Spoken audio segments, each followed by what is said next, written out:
Well, I really appreciate those words from my friend Chris Smith.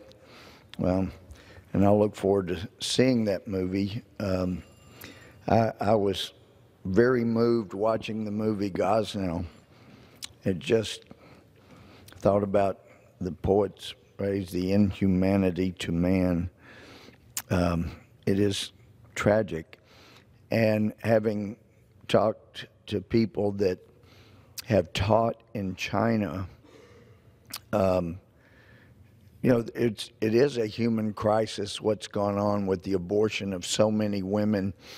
And like my friend Chris Smith, I can't help but wonder why that's not considered a war on women when you kill a baby in utero simply because the child is female. But apparently in China, since couples are only allowed normally to have one child, many couples think, well, we'd rather have a boy. Discrimination against girls. As a father who has 3 girls, they have brought joy to my life in so many ways. I just cannot fathom the thought of ever doing anything to have prevented those girls from being born. But there are far-reaching implications when you have a gendericide, I guess, coining a new word. But as was pointed out by a teacher in China, first of all, the boys don't have as much opportunity to have female friends, making it more difficult to find a heterosexual partner. But more than that, because it's restricted to one child, you have 2 sets of grandparents and 2 parents, 6 people who have one child to focus on, and it actually one of the greatest disciplined groups of children in the world used to be considered from China, but more and more you have doting grandparents and parents, since they only have one child to dote on among the 6 of them. More and more of those Chinese children are being spoiled rotten, and it's much more difficult to maintain order because now that there's one child to spoil among 6 people, the teacher is never right, the child is always right. So it's interesting seeing all the far-reaching ramifications of this gendericide against women. And I hope and literally do pray that things will change and babies will no longer be killed just simply because they are female. But there's 4 other topics I want to touch on. One, I was greatly surprised to find out about a motion and order by the Obama administration in 2012 before the FISA court. Because being on Judiciary Committee, wasn't there when the Patriot Act was passed, been there for reauthorization. I have grave concerns about some of the civil rights there. My colleagues across the aisle on Judiciary, many of them had extremely grave concerns when they were in the minority about civil rights and civil liberties, and those seem to have taken a back seat while the president was President Obama. And I'm hopeful that now that there's not a Democrat in the White House, that we can get some bipartisan concern again about civil liberties after the Obama administration really did run roughshod over so many.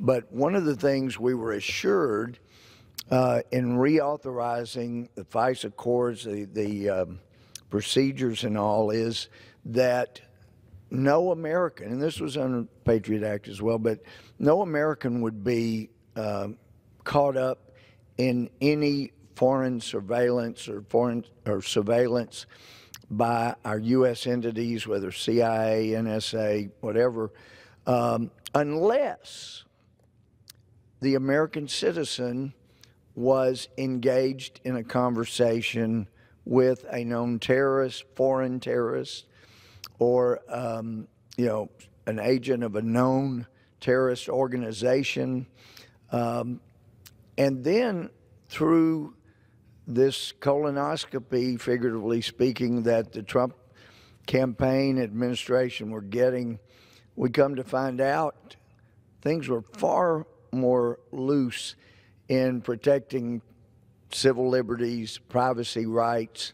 The FISA court, unfortunately, we have at least one or more FISA judges that really don't care about the Constitution. They don't care about Fourth and Fifth Amendment rights. They've allowed the Justice Department to run roughshod over those. And I'm very concerned about how far this goes back. Did it go back before the Obama administration? Is it a newer invention? Just how probing, how many activities that were once considered unthinkable by the federal government are now just ho-hum to FISA judges. And the fact that we now know FISA court, at least one, perhaps more courts, were lied to, and since this is basically a star chamber where the public's not allowed to know what went on, things are held in secret, the transcripts are held in secret, you know, unless you get them released by WikiLeaks as the application for warrant affidavit on which it was based and the order regarding Verizon some years back. You know, WikiLeaks released that. That was the eye-opener for me because as just an ardent historian when it comes to so many things American, and that includes First Amendment rights, I was shocked. Fourth Amendment, Fifth Amendment. We know the Constitution is very clear. You can't just say, give me all the information you've got.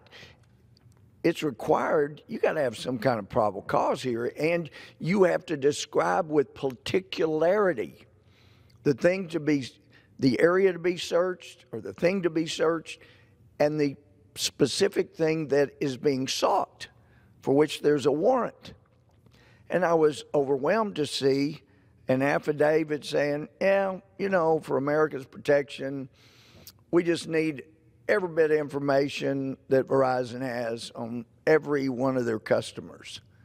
Going, oh my gosh, you know, my days as a felony judge in Texas, if a officer had come with an affidavit and an application signed, sworn to, and given that to me, and we need a warrant, going, you got to be kidding.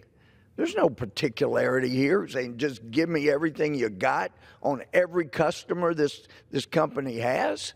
Are you kidding? You know, you need to go back to school. I'm not sure I need to be signing any more warrants for you if that's the way you consider constitutional rights. Yet it was just ho-hum for the Justice Department, ho-hum for the FISA court judges. And then, I mean, unless there is some FISA judge that signed these 4 warrants regarding the Trump campaign, individuals with it, that was just completely lost his or her mind and doesn't know what's going on, that judge or judge has to be aware they were lied to. There was fraud upon that court. And the fact that we have federal judges that were confirmed by the U.S. Senate after being appointed by a U.S. president who would not be bothered that the United States Department of Justice and the FBI had people that would come before that judge and lie to that judge, and the judge is not bothered. Oh, well, I remember after a bankruptcy hearing many years ago, and I really liked this judge, but he said, Louie, you seem bothered that the person that filed bankruptcy got caught in a huge lie. That seemed to bother you. But, Louie, they all lie. You just got to get used to it. Well, I have still not gotten used to the idea that somebody can come in and lie under oath before a judge without any ramifications coming from that. And the fact that we've got one or more FISA judges who are not bothered, have done nothing, have put no one in jail for the fraud committed in the FISA court, tells me we have got to either get rid of the FISA courts, go back to the way it was before, when if you had a matter of national security, it was treated differently, but we didn't have special star chambers where you came and had secret hearings. You just went to a normal judge and handled things in camera if necessary. We got to either do that, get rid of the FISA courts, or we have got to have some safeguards to make sure that Americans' rights are protected. But there is a motion and order here. The motion, it was secret, classified, before the Foreign Intelligence Surveillance Court. And this is from April 23rd, 2012. It's now been declassified. I had no idea that the Obama administration, the Justice Department, had sought this and gotten it. But apparently, as broadly spread as information was about American citizens whose names were unmasked and about what they were saying when it didn't necessarily involve any foreign terrorist organization, some of us, I'm still not over the fact that some of us were lied to in order to get some of the Patriot Act reauthorized.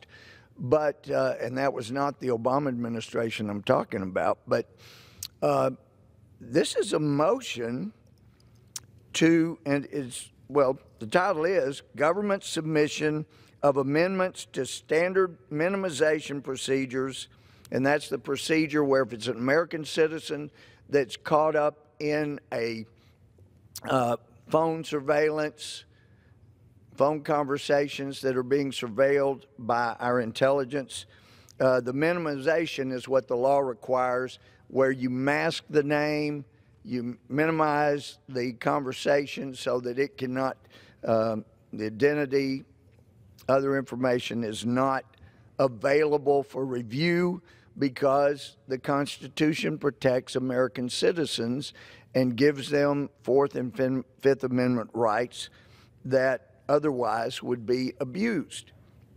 But this is, it says, for FBI electronic surveillance and physical search conducted under the Foreign Intelligence Surveillance Act, and submission of revised minimization procedures for the National Counterterrorism Center, and motion to amend orders permitting use of amended minimization procedures. Well, and then I see that it was classified by Louie Gohmert, Deputy Assistant Attorney General. She answered directly to Rod Rosenstein, I guess still does. But my understanding is, I was told that she's the one, or she's one of the key people who was telling Jeff Sessions that he needed to recuse himself. This is an attorney, Deputy Assistant Attorney General, who was loyal to Sally Yates, is still loyal to Sally Yates, even though she refused to do her constitutional duty to defend a constitutional act by President Trump. She didn't care for the president, so she wasn't going to carry out her constitutionally mandated duty. And so fortunately, Sally Yates is no longer there. And we have at least some people there who are willing to carry out their obligation of the Constitution. But when my friend Jeff Sessions was saying, you know, he's talked to career people and they have encouraged him, told him he needed to recuse himself, I'd heard that Tosh Gohmert was one of those people.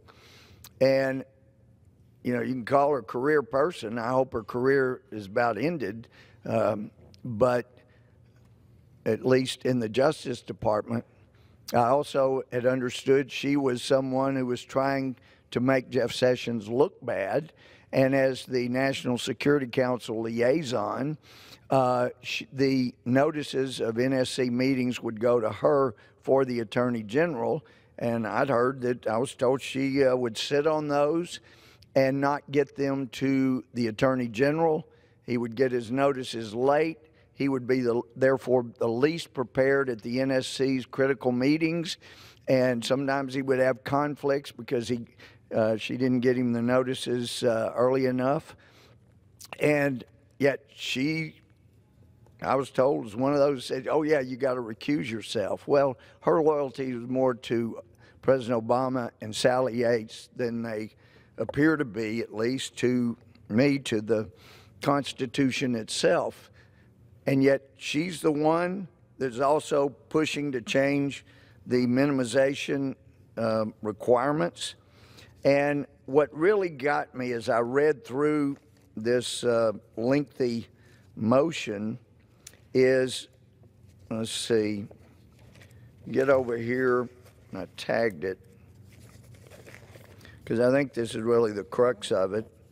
Over here, page 64, so obviously it's a long motion on behalf of the U.S. government by Tashina Gahar, but it says, and I'm quoting from the motion, the following underlined text will be inserted into the first sentence, quote, the FBI may disseminate FISA-acquired information concerning United States persons which, and then here's the underlined part, reasonably appears to be foreign intelligence information, more underlining, is necessary to understand foreign intelligence information or assess its importance, or is evidence of a crime being disseminated for a law enforcement purpose.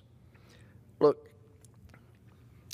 when you get language like this that could allow the massive distribution of what we were assured during reauthorization of these type procedures, oh no, you wouldn't believe, it is so restricted. See, here's the regulations. This is who can find out about an American citizen that was surveilled electronically.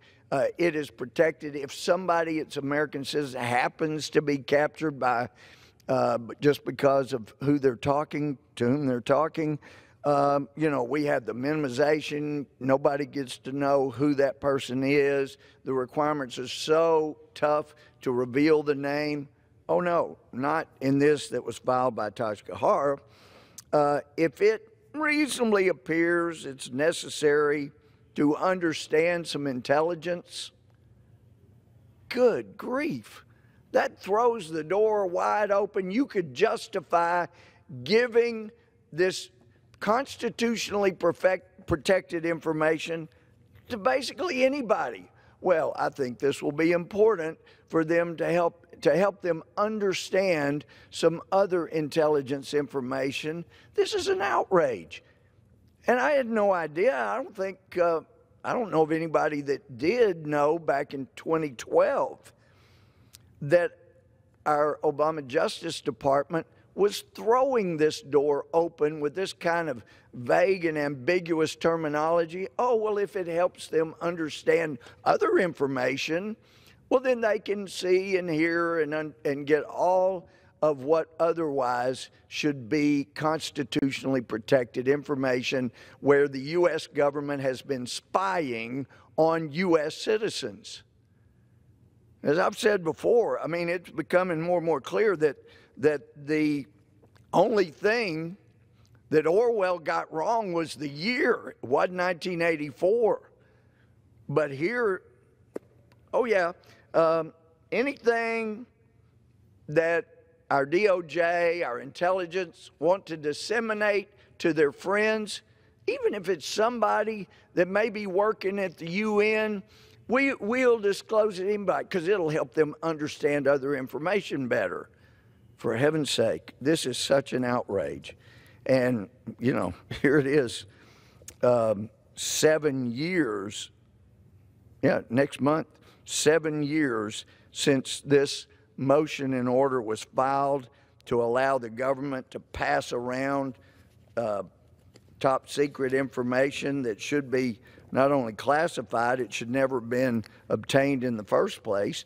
And then through the investigation of the Donald Trump campaign, we find out that actually you don't have to be a terrorist or a member of a known terrorist organization if you happen to be an ambassador, which I would imagine most all the members of the House and Senate have met with ambassadors, have talked to ambassadors of foreign countries, and it never crossed my mind that our Justice Department or our NSA, CIA, FBI, that they may say, oh, here is a senator or a U.S. congressman who is having a conversation with a foreign ambassador, so we get to surveil this member of Congress or Senate.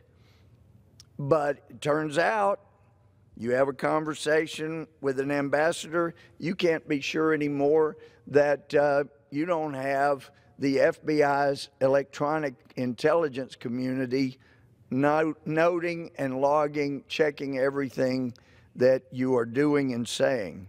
That is incredible. That is just almost unfathomable due to the protections that used to be observed for American citizens. I thought we had made progress. You know, the days when Attorney General Kennedy authorized a wiretap of Martin Luther King Jr., you know, it just, and Hoover were surveilling so many people that it never should have been allowed to be surveilled. I thought we had gotten beyond that.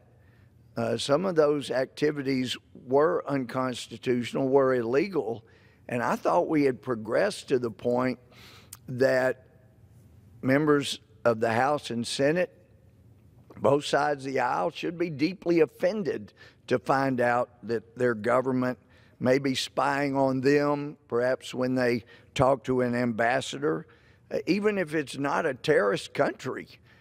It's just extraordinary what we've been finding out in the last 2 years about the extent of abuses of Americans' privacy rights.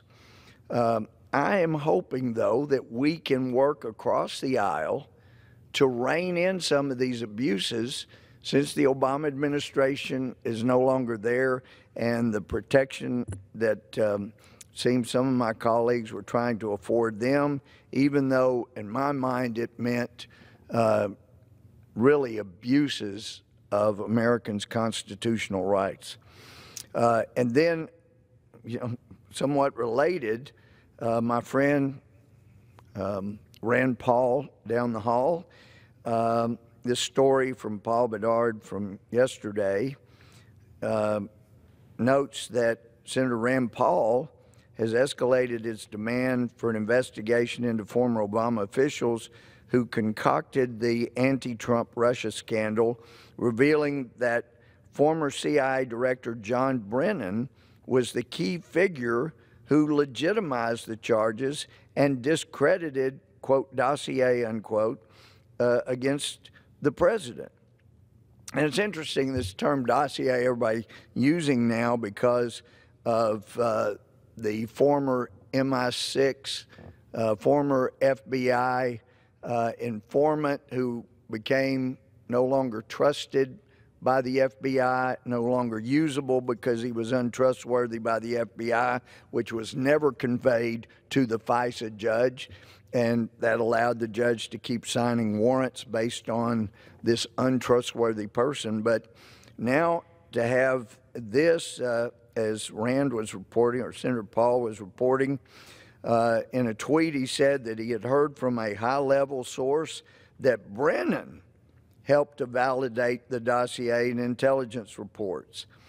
Quote, a high-level source tells me it was Brennan who insisted that the unverified and fake Steele dossier be included in the intelligence report. Brennan should be asked to testify under oath in Congress ASAP, Senator Paul tweeted. In an earlier tweet Wednesday, Senator Paul called for a wide investigation into former President Barack Obama and his team, quote, time for Congress to investigate. What did President Obama know and when? How did this hoax go on for so long unabated?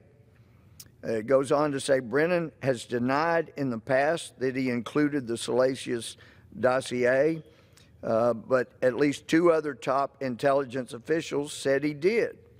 And we do know, inserting parenthetically here, it's not an article, but we know Brennan has admitted being untruthful under oath before the Senate. He's admitted perjuring himself when it suited what he wanted to accomplish. And this is a guy that was overrunning the Trump campaign, Donald Trump and his campaign, then Donald Trump, now President Trump, just abusing his position as head of an intelligence agency. This says Washington Post editor Bob Woodward also said that Brennan endorsed the dossier from Christopher Steele when he, Bob Woodward, got a copy in late 2016. Woodward said that Brennan felt it matched the Russia collusion charges he had heard. And I can't help but wonder now if where Brennan heard this was when it came out of his own mouth. The dossier was never considered true until it was recognized in intelligence assessments, and only after the late John McCain and top Obama officials helped circulate it, said Senator Paul. The dossier was underwritten by the Democratic National Committee and Hillary Clinton's campaign. By indicating the Kremlin interfered in the election, it helped fuel false allegations of foreign collusion with the Trump campaign, leading to 2 years of nonstop investigations. I'm very concerned that it's becoming more clear that the Obama administration was able to obtain a FISA warrant to spy on our campaign based on a phony opposition research from the Clinton campaign. Having federal law enforcement spy on a presidential campaign based on phony campaign research is really distressing and the true untold story, he said. But that, this is a problem. And I know others may feel otherwise. I like Adam Schiff. And he was put in charge of, back when he was in the Judiciary Committee where I was serving, we actually impeached 2 federal judges who needed to be impeached, who needed to be removed. And my colleague Adam Schiff did a wonderful job in handling that effort. And as far as I'm concerned, he developed great credibility with me in his professionalism and the way he handled the impeachment of those 2 federal judges. But over the last 2 years, as he has continued to say, we know there was collusion between the Trump administration and Russia, and we have evidence, and on, his credibility when it comes to intelligence matters have now been done great harm, not only here but abroad. And so, you know, I think it is time to have a different chairman of intelligence. It's too important that we have someone who's a chairman that hasn't spent 2 years saying something was true that it turned out wasn't. We need to have a Democrat who has credibility with foreign governments, as well as here in the House, as well as in the Senate. And there are people like that. There are people like that on both sides of the aisle that have that kind of credibility that we know just would not be spreading something that wasn't absolutely true.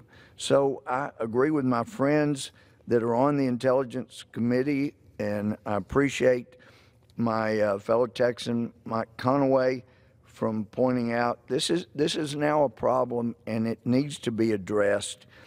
And I do appreciate this article points out something I very much appreciate from the articles from Greg Ray with Fox News, that President Trump, in an exclusive wide-ranging interview Wednesday night with Fox News' Hannity, and that was a great interview my friend Sean Hannity had with the president, really enjoyable last night. But anyway, it says to release the full and unredacted Foreign Intelligence Surveillance Act warrants and related documents used by the FBI to probe his campaign, saying he wants to, quote, get to the bottom, unquote, of how long the long-running Russia collusion narrative began. Trump told anchor Sean Hannity that his lawyers previously advised him not to take that dramatic step out of fear that it could be considered obstruction of justice. Quote, I have plans to declassify and release. I have plans to absolutely release, unquote, Trump said. Quote, I have some very talented people working for me, lawyers, and they really didn't want me to do it early on. A lot of people wanted me to do it a long time ago, and I was one of those people. He says, I'm glad I didn't do it. We got a great result without having to do it, but we will. One of the reasons that my lawyers didn't want me to do it is they said if I do it, they'll call it a form of obstruction. But, you know, last fall when I was in the Oval Office along with the president talking for a while, and then his personal attorney came in, it seemed clear to me that his personal attorney was very concerned about declassifying the documents, that it was not the time to do it. But there's no reason not to do it now for sure. These things need to come out. We need to see just how badly abused this system was. And I know my friend Jerry Nadler is chairman of Judiciary, and I remember my first term, there was no more vocal advocate on behalf of civil liberties and privacy rights. And I really hope that our chairman of Judiciary will join in with Republicans to try to correct this situation. Clearly, there's still many people that are working in the Trump administration that don't want the President Trump to succeed. They don't want the president to succeed with what he is trying to do, what he promised he would do. So I don't think anybody has to worry about President Trump being abusive secretly of somebody's rights. But if this isn't handled now, even though Republicans are not in the majority, if we don't clamp down on what we see are clear abuses within the DOJ, within the intelligence community, with the FISA courts, then we are easily headed for a time when somebody else will come in there and they will see how the system was abused during the Obama administration.